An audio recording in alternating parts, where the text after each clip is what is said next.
भारत का ये जो प्रभाव था सारी दुनिया पर, वो कैसे आया उसका उसने अभ्यास पूर्वक सारे सबूत वगैरह देकर वर्णन किया है।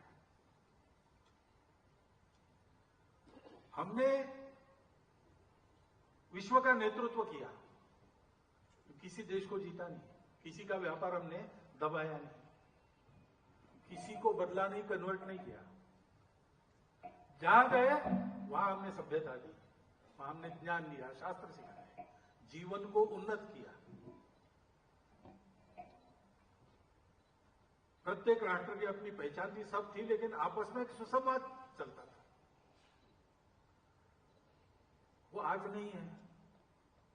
मनुष्य के हाथ में इतना ज्ञान आ गया है कि बहुत सी बातें वो प्रत्यक्ष करता है जो हम पहले प्रत्यक्ष नहीं कर सकते थे। तो ऐसा होने के बाद भी ज्ञान विज्ञान बढ़ा, लेकिन संहार भी बढ़ा।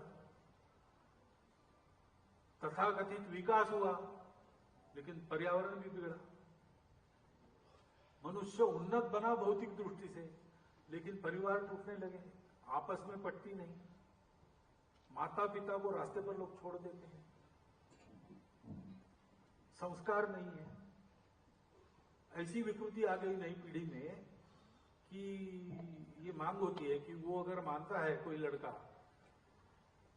कि मैं लड़का नहीं लड़की हूं, तो कहने चाहिए हाँ तू हो, उसको दबाव मत। वो कहता है कि मैं सीआर हूं, वो मानना चाहिए। ऐसे विकृत प्रवाह चलने लगे। 2000 वर्षों में ये हालत हो गई, सब प्रकार के प्रयोग हो गए। क्या नहीं है, बस यही नहीं है, भाव नहीं है, भक्ति नहीं है, यानी जुड़ना नहीं है। अपनापन जोड़ता है, वो अपनापन नहीं है, क्योंकि हमारा संबंध है ये बताने वाला कुछ नहीं है।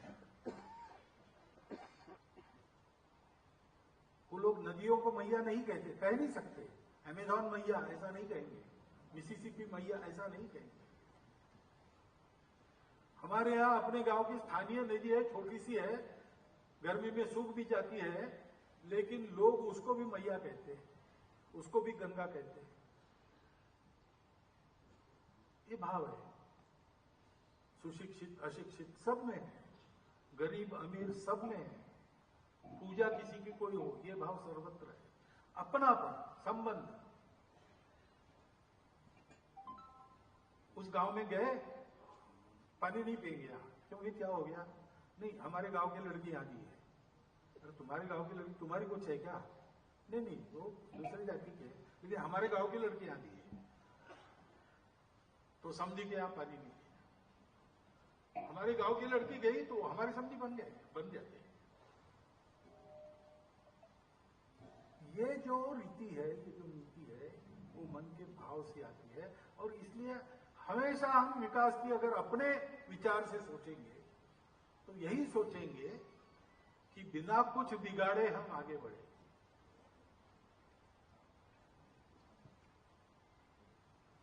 तथागत ने कहा है, सब पापस्य अकरणम कुशलस्य उपसंपदा सच्चित्त परियोदपनम एते बुद्धानुशासन। कोई पाप करो मत। पाप क्या है? परपीड़ा पाप है। पापाय परपीड़नम, दूसरों को दुख देना पाप है। और उपसंपदा यानी अपनी आजीविका, सम्यक आजीव, उपसंपदा। कुशलस्य, कुशलता क्या है कि हमको तो जीना है, हम जिएंगे, भरपूर जिएंगे, अच्छा जिएंगे, लेकिन दूसरों को धक्का लगाए बिना जिएंगे। उसके लिए अगर हमको कुछ संयम करना पड़े, अपनी कुछ बातों में अपने आप को रोकना पड़े, तो हम वो करेंगे। इसी को धर्म कहते हैं। धर्म होता ही कैसे होता है? शिबी राणा की कथा आपको पता है। कबूतर आया, उसके पीछे बाज लगा था, उसने शिबी राणा की शरण ली, छुप गया उसके सिंहासन के पास दरबार में। बाज आया पीछे से, उसने राजा को कहा कि कबूतर आया है। राजा ने कहा आया है, मेरी मेरी शरण ली है, मेरे शरण में है, वो मुझे खाना है उसको, राजा कहा मैं नहीं खाने दूंगा। एक निरपराध निर्बल प्राणी को तू खाएगा, ये पाप है। मैं राजा हूं, धर्म रक्षण मेरा कर्तव्य है, मेरा धर्म है उसकी रक्षा करना। अब यहां तक तो समझ में बात आती है, लेकिन बाद में बाज कहता है कि तू धर्म की बात अगर कर रहा है तो प्रकृति ने मुझे धर्म दिया है मांस खा के जीना, तो ये घास फूस खा के नहीं जी सकता, तो उस कबूतर को खाऊंगा तब मैं जीऊंगा। अपना जीवन जीना ये भी धर्म है। मेरा धर्म रोक के तुम अपना धर्म कैसे आगे बढ़ा सकते?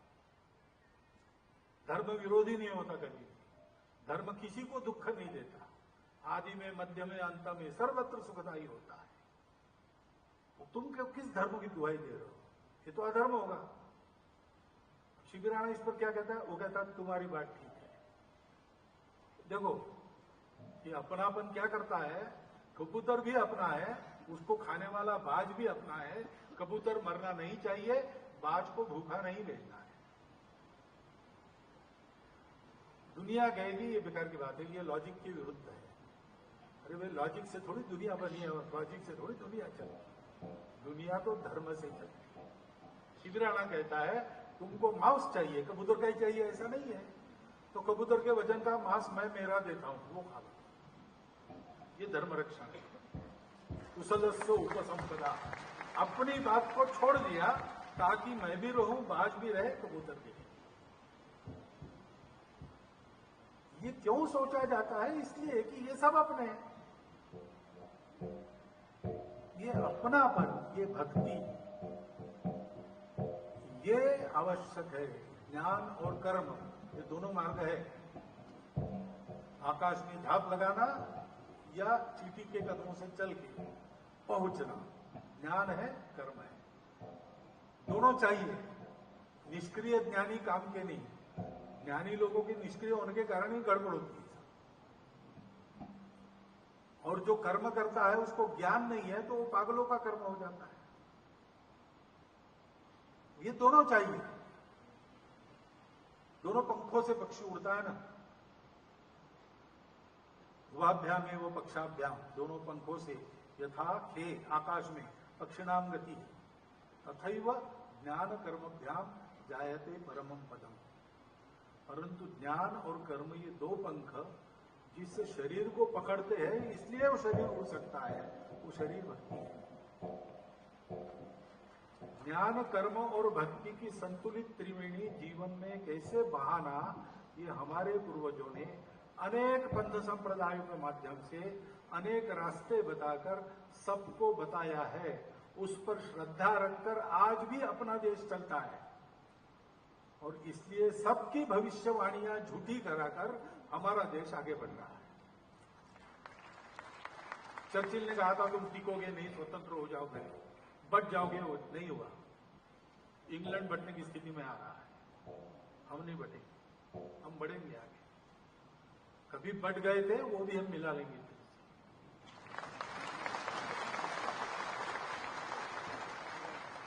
क्योंकि ये जीवन विद्या हमारे पास है और जीवन विद्या हमारे पूर्वजों ने दी।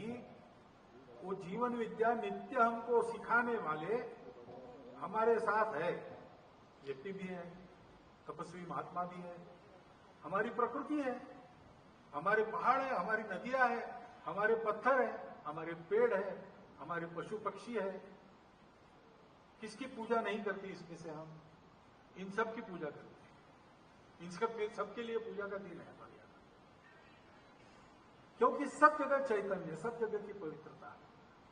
जहां जहां उत्कर्ष से प्रकट होती, सामान्य आदमी भी देख सकता है, उसको हमने पूजा का विषय बनाया। जो जीवन को मदद करने वाला है उसको हमने पूजा का विषय बनाया। जिससे हमारा पोषण है उसको हमने मां कहा है। गौ माता, तुलसी माता, गंगा माता, सब मां, क्योंकि वो हमारा पोषण है, उससे हम बढ़े हुए हैं। ये एक जीवंत चैतन्य की अनुभूति पर आधारित नाता हमने जो बनाया है, उसके कारण हमारा देश चलता है। आज की दुनिया इस नाते को तरस रही है, उनको ये मालूम नहीं है। समस्या मालूम है, उपाय भी मालूम है, लेकिन किए नहीं जाते, क्योंकि पता नहीं, ये संबंध पता नहीं।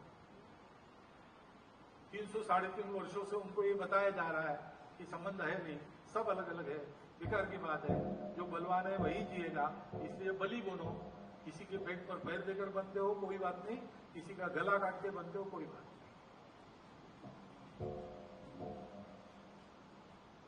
गला काटने का काम, जेब काटने का काम केवल दर्जी करते थे पहले, और सारी दुनिया कर रही है, और उनको पता नहीं, जानते हैं इससे गड़बड़ है, लेकिन रुक नहीं सकते क्योंकि वो विश्वास नहीं, वो श्रद्धा नहीं। इस श्रद्धा विश्वास के संबल पर खड़ा होकर अपने देश को बड़ा करना और संपूर्ण विश्व को ये श्रद्धा विश्वास देने वाला धर्म देना, ये कर्तव्य हमारे सामने है। इस कर्तव्य के लिए हमारी तैयारी कैसे होगी? ज्ञान विज्ञान से तो होगी, परंतु हमको फिर से इस भाव में अपने आप को स्थिर करना है। और जो पुस्तक है, पुस्तक आराम से पढ़ना, क्योंकि बहुत जटिल है, समझ में आने के लिए समय लगना ही है। वो ज्ञान बड़ा जटिल है, वो प्रतीति है तो तुरंत समझ में आता है, नहीं तो समझना पड़ता है, बुद्धिगम्य पूरा का पूरा नहीं होता है, श्रद्धा रखकर ही पढ़ना है, आता है समझ में बात। परंतु पुस्तक का विषय ही यही है।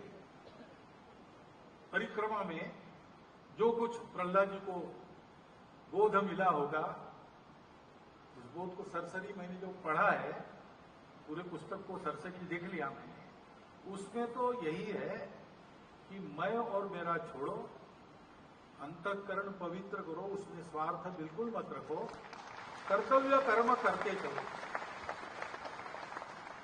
सबको अपना मानकर चलते जाओ, सब होता है। ये संदेश देने वाला वो पुस्तक है, और इसलिए परिक्रमा पुस्तक का विमोचन करना है, ऐसा उन्होंने कहा। मैंने कहा ठीक है, मैं आता हूं। यहां नहीं था, नागपुर से आया और वापस नागपुर जाऊंगा, लेकिन पुस्तक इतनी महत्वपूर्ण है इसलिए मैंने इसके लिए आना स्वीकार किया। बाकी परिक्रमा तो उन्होंने की है, प्रतीति तो उन लोगों को है। मुझे एक कुर्सी पर बिठाया है संघ ने, इसके लिए आजकल मुझे बुलाते हैं, लेकिन संघ में भी प्रतीति मिलती है कुछ बातों, संघ का काम ऐसा है। उसके बल पर मुझे जितना समझ में आया मैंने आपके सामने चिंतन के लिए रख दिया है।